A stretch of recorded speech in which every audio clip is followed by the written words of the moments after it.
Hello friends, Pravina Ahir kitchen YouTube ચેનલમાં આપનું સ્વાગત છે. જય શ્રી કૃષ્ણ. મિત્ર, આજે આપણે બનાવીએ છીએ શરદ પૂર્ણિમા સ્પેશિયલ દૂધ પૌવા. તો મિત્રો, તમને મારા વિડીયો સારા લાગતા હોય તો લાઇક અને શેર જરૂરથી કરજો. અને હા મિત્રો, મારી ચેનલમાં નવા હોય અને હજી સુધી સબસ્ક્રાઈબ ના કર્યું હોય તો પ્લીઝ સબસ્ક્રાઈબ કરી દેજો. તો ચાલો બનાવીએ દૂધ પૌવા. મિત્રો, દૂધ પૌવા બનાવવા માટે મેં આ પોણો કપ પૌવા લીધેલા છે. આ પૌવા સાદા છે, જે આપણે બટેટા પૌવા બનાવીએ છીએ એ જ પૌવા છે.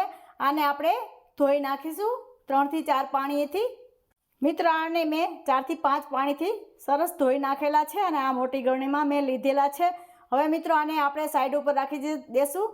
જ્યાં સુધી આપણે આ પાણી નીકળી ન જાય ત્યાં સુધી આને આપણે સાઈડ ઉપર રાખી દેશું. મિત્રો, આજે આપણે જે દૂધ પૌવા બનાવીએ છીએ એ માત્ર 10 મિનિટમાં બની જાય એવી રીતે બનાવી. એક અલગ ટ્રિક્સ સાથે તમને હું બનાવતા શીખવાડું છું. તો મિત્રો, હવે આપણે આમાં અડધો કપ પાણી નાખીશું અને આપણે ગેસ ચાલુ કરીશું. મિત્રો, હવે આપણે 1.5 કપ આ દૂધ નાખીશું. મિત્ર, આ 1.5 કપની જગ્યાએ તમે વધારે દૂધ નાખો તો પણ તમારે વધારે દૂધ પૌવા બનાવવો હોય તો દૂધ વધારે નાખવાનું છે. મિત્રો, હવે આપણે આ દૂધને ગરમ થવા દઈશું. આમાં એક ઉફાણો આવે ત્યાં સુધી આપણે આને ગરમ કરીશું. મિત્ર, આપણું દૂધ ગરમ થાય છે ત્યાં સુધીમાં આપણે નવી ટ્રિક્સ સાથે આ દૂધ પૌવા બનાવીએ છીએ. એકદમ ક્રીમી દૂધ પૌવા મસ્ત બનશે. 10 જ મિનિટમાં માત્ર બની જશે. આ આપણે 8 થી 10 નંગ મેં કાજુ લીધેલા છે, 8 બદામ લીધેલી છે, 8 પિસ્તા લીધેલા છે, 3 એલચી લીધેલી છે, નાનો ટુકડો જાયફળનો લીધેલો છે. એને આપણે મિક્સરમાં પલ્સ કરી લેશું. મિત્રો, આવી રીતે સરસ બંધ ચાલુ કરીને જ આપણે આને આવી રીતે વાટી લેવાનું છે. હવે આપણે આમાં આ 10 રૂપિયાનું પાઉચ આવે મિલ્ક પાવડરનું, એને જવા દેશું. આ પાવડરથી આપણું દૂધ પૌવા એકદમ ક્રીમી મસ્ત બને. અને હવે એમાં આ પોણો કપ હું ઠંડુ દૂધ લેવાનું છે એને જવા દઉં છું. હવે આપણે આને ફરીથી મિક્સરમાં ક્રશ કરી લેશું. મિત્રો, આપણું દૂધમાં ઉફાણો પણ આવી ગયો છે. હવે આપણે આ જે આપણે મિલ્ક પાવડરનું, કાજુ બદામ પિસ્તાનું, ડ્રાયફ્રૂટનું જે ક્રીમ બનાવેલું છે એમાં જવા દેશું.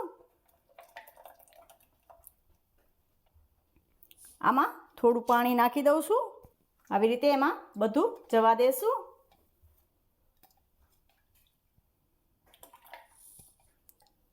આવી રીતે જ આપણો દૂધ પૌવા મસ્ત તૈયાર થઈ જશે. મિત્રો, દૂધ પૌવા શરદ પૂર્ણિમામાં ખાવા એ ખૂબ ગુણકારી હોય છે. આવી રીતે 1 મિનિટ માટે આને થવા દેશું. મિત્રો, આમાં 8 થી 10 તાર આપણે કેસરના જવા દેશું. હાજર હોય તો તમારે નાખવાના, બહુ સરસ ટેસ્ટ આવશે. હવે આપણા પૌવા પણ એકદમ સરસ થઈ ગયા છે. એકદમ સરસ છૂટા અને પાણી નીકળી ગયું છે. એને પણ એમાં જવા દેશું અને આવી રીતે એને મિક્સ કરી દેશું. આપણે આમાં દૂધ ફૂલ ફેટવાળું જ લેવાનું છે. મિત્રો, એકદમ સરસ આપણા દૂધ પૌવા બની જાય. મિત્રો, હવે આપણે આમાં 5 ચમચી હું ખાંડ નાખું છું. પછી આપણા ઘરે જેવું મીઠું ખાતા હોય એવી રીતે આપણે માઇનસ પ્લસ કરી શકીએ છીએ.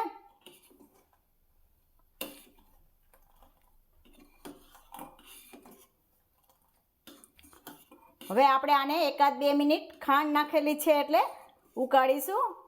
ટેસ્ટ કરી લેવાનું પછી આપણે, એટલે ઓછી ખાંડ હોય તો તમારે નાખી દેવાની. અને ખાંડની જગ્યાએ તમે સાકર પણ વાપરી શકો છો. આવી રીતે તમે જોઈ શકો છો એકદમ સરસ થીક થવા માંડ્યા છે. તો મિત્રો, આપણા દૂધ પૌવા સરસ એકદમ સરસ થીક થઈ ગયા છે અને સરસ તૈયાર થઈ ગયા છે. આપણે ગેસને બંધ કરી દઈશું અને હવે આપણે આને આપણી આ પેનને નીચે લઈ લેશું. મિત્રો, હવે આપણે બદામ અને આ પિસ્તાની કતરણ કરી લીધેલી છે એને એમાં જવા દઈશું.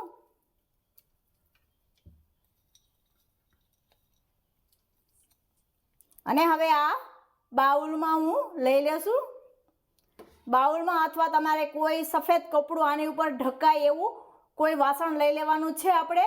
અને એમાં સફેદ કપડું ઢાંકી દેવાનું છે અને આપણે ચાંદા મામાના પ્રકાશ નીચે આપણે આ શરદ પૂર્ણિમામાં રાખવાનું છે અને એના તેજ નીચે આપણે રાખવાનું છે. આના ઘણા બેનિફિટ હોય છે.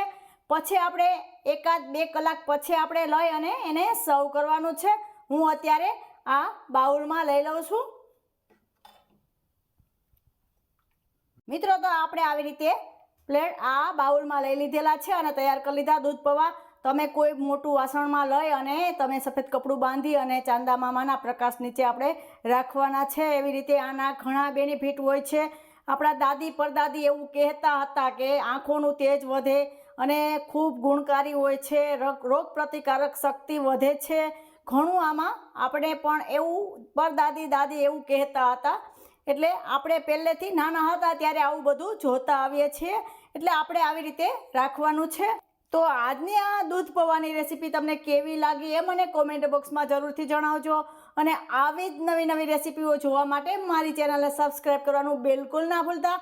ફરી મળીશું એક નવી રેસીપી સાથે. ત્યાં સુધી જય શ્રી કૃષ્ણ.